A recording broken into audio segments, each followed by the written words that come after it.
Morning student. आज हम हिंदी मधुबन से व्याकरण सेक्शन से विशेषण का अध्ययन करेंगे। हमने पिछली कक्षा के वीडियो में दोहे लिए थे रिवीजन के लिए। आज हम व्याकरण वाटिका से पाठ 10 विशेषण पर अध्ययन करेंगे। तो सबसे पहले हमें ये ज्ञात होना चाहिए कि विशेषण क्या होता है। तो उसकी परिभाषा होती है संज्ञा अथवा सर्वनाम की विशेषता बताने वाले जो शब्द हैं वो विशेषण कहलाते हैं। क्या होती है विशेषण की परिभाषा? विशेषण की डेफिनेशन होती है ऐसे शब्द जो संज्ञा अथवा सर्वनाम की विशेषता बतलाते हैं।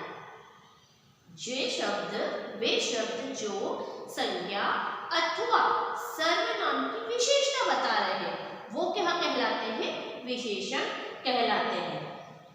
विशेषण दो प्रकार के हो गए, एक होता है विशेष्य, दूसरा होता है प्रविशेषण। अब विशेष्य क्या है? विशेष्य वो होते हैं बच्चों जिसमें क्या होता है, जिन संज्ञा या सर्वनाम की विशेषता बताई जाए। क्या होता है? जिन संज्ञाओं या सर्वनामों की विशेषता बताई जाती है वो होते हैं विशेष। जैसे एक एग्जाम्पल है अनोखी मासिक पत्रिका। अब इसमें संज्ञा क्या है? पत्रिका। क्या है संज्ञा? पत्रिका। अब पत्रिका की विशेषता क्या है कि वो मासिक है और वो अनोखी भी है ना। तो ये जो संज्ञा की विशेषता बताई जा रही है यहाँ पर, संज्ञा क्या हो गई? पत्रिका। तो ये क्या हो गई? पत्रिका विशेष्य हो गया। क्यों? क्योंकि यहाँ पर उसकी विशेषता बताई जा रही है कि वो मासिक पत्रिका है और वो अनोखी भी है साथ में ही। तो किसकी विशेषता बताई जा रही है?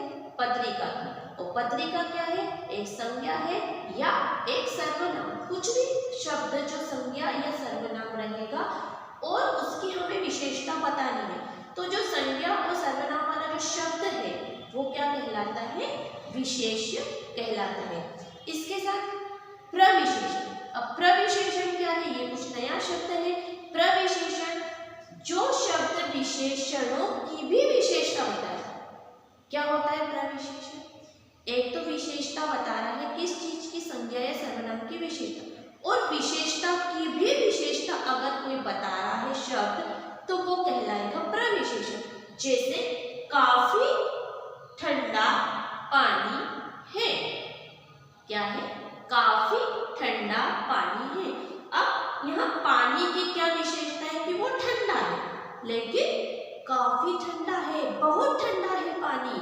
तो यहाँ विशेषता की भी विशेषता, पानी की विशेषता क्या है कि वो ठंडा है। अब ठंडा कितना है उसकी भी एक विशेषता है कि वो बहुत ठंडा है, काफी ठंडा है। तो यहाँ विशेषता की जो विशेषता बता रहा है उसे क्या बोलेंगे? प्रविशेषण।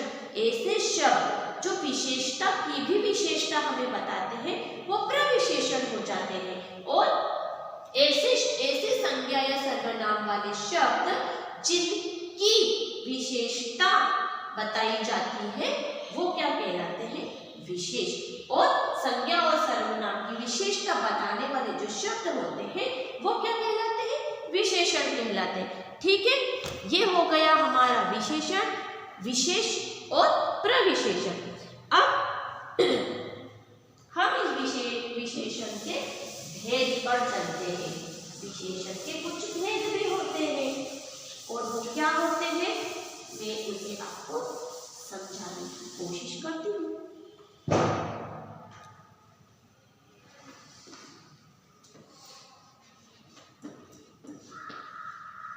भेद हमें क्या पढ़ना है? विशेषण के भेद क्या होते हैं? विशेषण कितने प्रकार के होते हैं विशेषण? तो विशेषण के भेद करने के लिए थोड़ा सा डायग्राम टाइप का कुछ बना लेते हैं। उसके 4 भेद होते हैं। विशेषण के 4 भेद होते हैं। पहला होता है गुणवाचक। सबसे पहला होता है गुणवाचक, दूसरा होता है संख्यावाचक,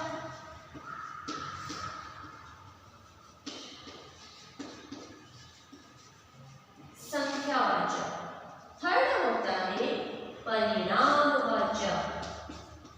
शब्दों से ही उसका अर्थ आराम से पता चल पा रहा है।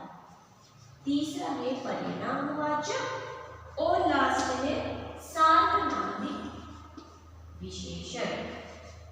सार्वनामिक विशेषण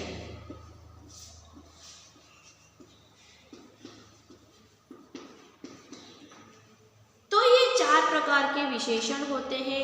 पहला है गुणवाचक विशेषण, दूसरा है संख्यावाचक विशेषण, थर्ड है परिणामवाचक विशेषण और लास्ट है हमारा सार्वनामिक विशेषण। ठीक है, तो पहला हम टॉपिक उठाते हैं उसमें से गुणवाचक विशेषण। अब हमने नाम तो याद कर लिए, विशेषण के भेद कितने होते हैं, लेकिन उनका डील भी तो करना पड़ेगा हमें। तो पहला क्या है हमारा गुणवाचक विशेषण। अब क्या होते हैं गुणवाचक विशेषण? गुणवाचक विशेषण वो होते हैं जिसमें क्या होता है, संज्ञा या सर्वनाम के जो गुण बताए जाते हैं, संज्ञा या सर्वनाम के जो गुण बताते हैं उन्हें गुणवाचक कहा जाता है। कहीं पर गुण बताते हैं, कहीं पर दोष बताते हैं, अच्छाई बुराई बताई जाती है, वही होती है जिन्हें हम गुणों को देखकर, दोष को देखकर जब हम पता चल जाता है कि ये व्यक्ति कैसा है, उसका गुण क्या है, ये फल कैसा है, अच्छा है या बुरा है, तो उसका जब हम गुण पहचान लेंगे, दोष पहचान लेंगे, तो वो कहला जाएगा गुणवाचक विशेषण। और गुणों को पहचानने के लिए हमें एक उसका रंग, रूप, दशा ये सब देखना पड़ेगी कि उसका रंग क्या है, उसका रूप क्या है, वो उसकी दशाएं क्या है, उसका क्या आकार है, क्या प्रकार है, ये सब बातें हमें गुणवाचक विशेषण से पता चलेगी। इसका एक एग्जाम्पल हम लेते हैं, जैसे आपकी बुक में दे रखा है, सोनम सुंदर लड़की है। सोनम सुंदर लड़की है, ठीक है, ये दे रखा है।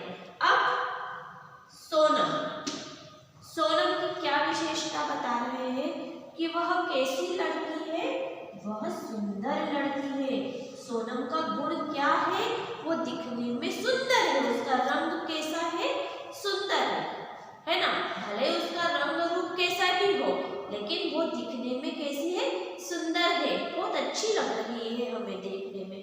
यहाँ उसका रंग से कोई मतलब नहीं है, यहाँ सिर्फ हम उसे, वो हमें देखकर कैसी लग रही है, सोनम बहुत अच्छी लग रही है, चाहे वो उसके ड्रेसअप के रूप में है, चाहे उसके मेकअप के रूप में हो, लेकिन वो हमें कैसी लग रही है, बहुत सुंदर लग रही है। तो यह सोनम का गुण क्या हो गया, उसकी सुंदरता, उसके जो फीचर्स हैं वो हमें बहुत अच्छे लग रहे हैं, बहुत प्यारी सी लग रही है, छोटी सी लड़की है या बड़ी लड़की है, कोई भी हो, लेकिन वो हमें देखने में कैसी लग रही है, बहुत ही सुंदर लग रही है।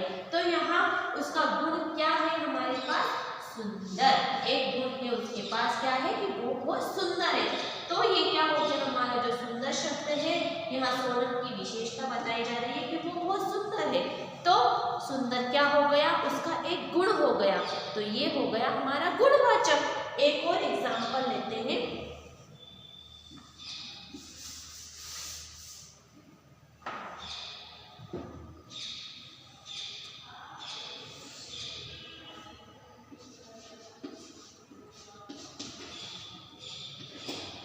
घर के बाहर विशाल वृक्ष है।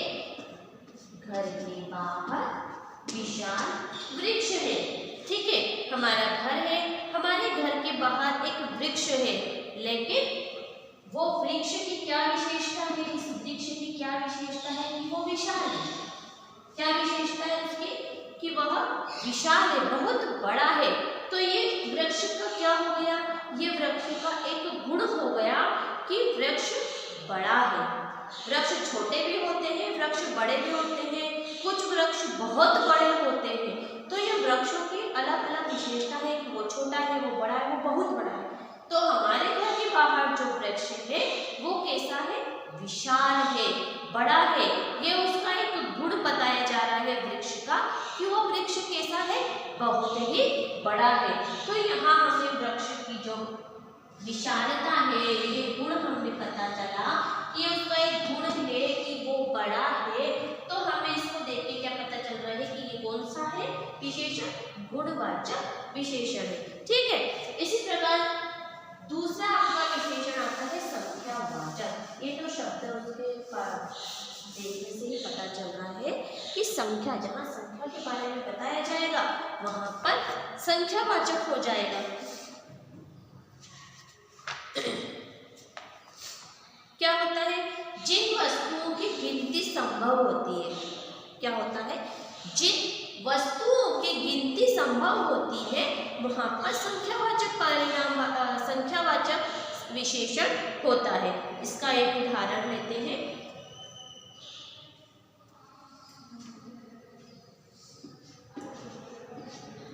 तो हंस तैर रहे हैं, तो हंस तैर रहे हैं। ठीक है। अब तैर रहे हैं कौन? हंस। और वो हंस हम उनको गिन पा रहे हैं कि वो कितने हंस हैं। यहाँ हमारे पास 2 हंस हैं। कितने हैं? 2 हंस हैं। तो हमने हंसों की क्या हमारे पास विशेषता है कि वो 2 है।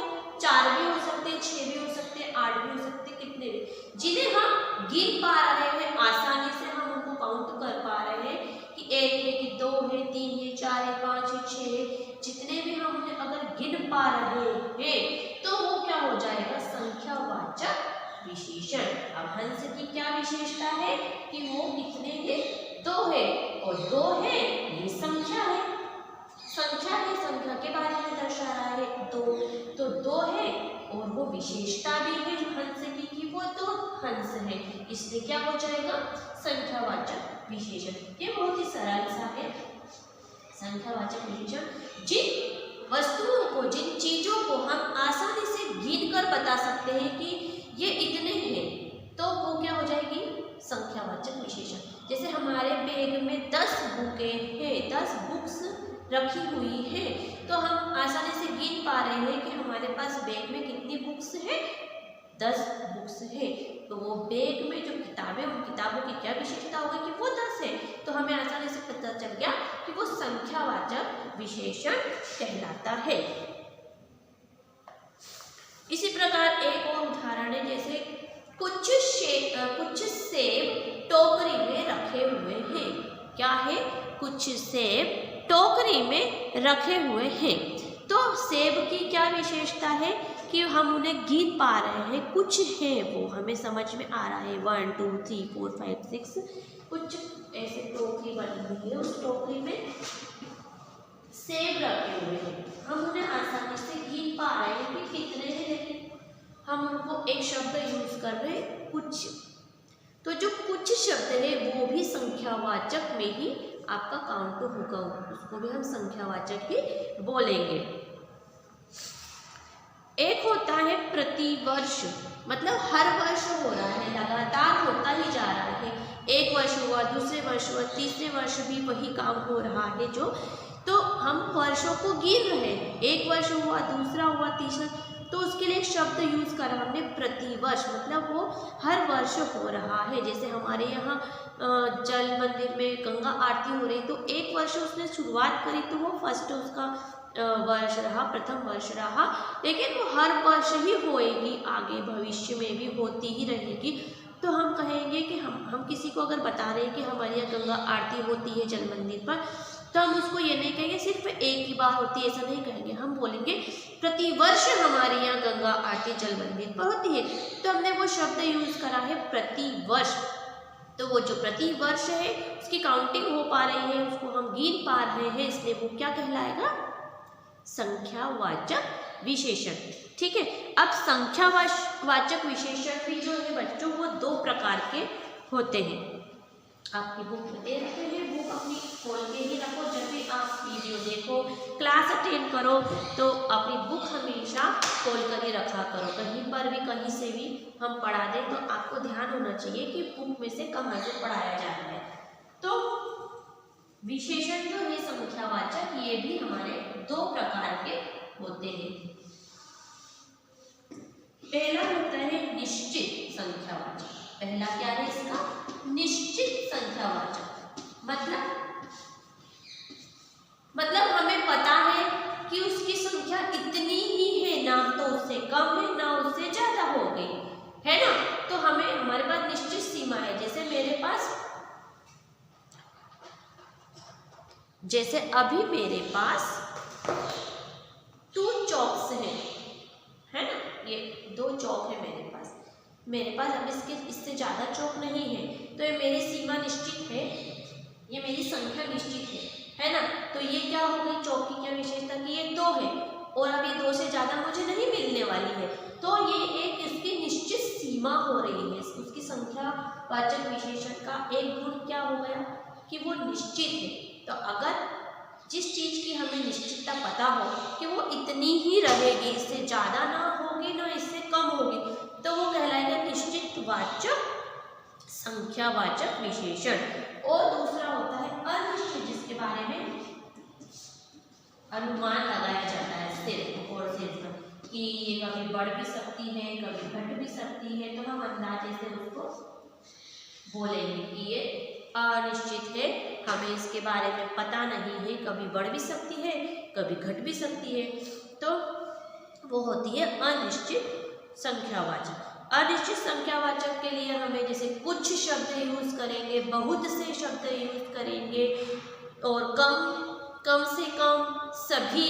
जैसे बहुत सारे बच्चे क्लास में आते हैं, तो कभी स्कूल में बहुत सारे बच्चे हैं तो हम उनको गिन नहीं पा रहे, हम उनकी निश्चित संख्या नहीं बता पा रहे, तो हम क्या कहेंगे, आज बहुत सारे बच्चे आए हैं, आज बहुत कम बच्चे आए हैं, आज बहुत ज़्यादा बच्चे आए हैं।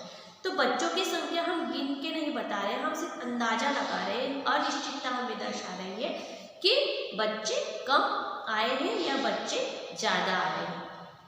क्लास में जब बच्चे आते हैं तो हम उनको अटेंडेंस के बाद काउंटिंग कर लेते हैं, तो हमें पता है निश्चित संख्या उनकी कि 52 है 53 है ना। लेकिन जब पूरे स्कूल के बच्चे स्टेडियम में ग्राउंड में आकर इकट्ठे हो जाते हैं तो हम उन्हें गिनेंगे नहीं, हम कहेंगे आज तो बहुत सारे बच्चे आए हैं। तो ये हमारी संख्या की क्या अनिश्चितता है। जहाँ निश्चित संख्या का हमें पता चलता है कि 1 है 2 है 3 है 4 है, तो वहाँ निश्चित संख्यावाचक। जहाँ हमें निश्चितता का पता नहीं है वहाँ अनिश्चित संख्यावाचक होता है। ऐसे ही परिणामवाचक संख्यावाचक होता है। ठीक है, परिणामवाचक संख्यावाचक में नाप तोल की जानकारी से हमें पता चलेगा, हम जिन चीज़ों को हम आसानी से नाप पा रहे हैं, तोल पा रहे हैं, तो ये परिणामवाचक संख्यावाचक होंगे। जैसे हमको दूध लेना है तो दूध हम लीटर में लेंगे, हम उसकी कैसे नापेंगे, हम दूध को कि ये कितना है, देखने से तो पता नहीं चलेगा कितना है, तो हम उसका 1 लीटर आता है उससे नाप के पता चल सकता है कि वो 1 लीटर दूध लिया है कि 2 लीटर हमने दूध लिया है। और जैसे दूरी को हमको नापना है, कपड़े को अगर नापना है तो हम उसको मीटर और दूरी को किलोमीटर वगैरह से हम आसानी से नाप सकते हैं। तो जहाँ इन चीज़ों के बारे में पता चलता है, लीटर, मीटर, थोड़ा, ज़्यादा, ये जो शब्द यहाँ पर हमारे पास आएंगे तो उनसे हमें पता चलेगा कि हमारा परिणाम क्या है। तो उसका हो जाएगा परिणामवाचक संख्यावाचक का वो भेद हो जाएगा। ठीक है, तो अभी हमने आपको 3 गुणवाचक, संख्यावाचक और परिणामवाचक के बारे में समझा दिया है। अगले वीडियो में मैं आपको एक बार और परिणामवाचक अच्छे से और सार्वनामिक विशेषण क्या होते हैं इसके बारे में एक बार और अच्छे से समझा दूंगी। अभी आप इतना ही रिवीजन करिएगा, अच्छे से ध्यान से देख लेना कि विशेषण क्या होते हैं, संख्यावाचक विशेषण क्या होते हैं और गुणवाचक विशेषण क्या होते हैं। नेक्स्ट वीडियो के लिए आपको परिणामवाचक और सार्वनामिक के लिए थोड़ा सा पढ़ के रखना ताकि जब मैं आपको समझाऊं तो अच्छे से समझ में आ जाए। ओके बच्चों, थैंक यू।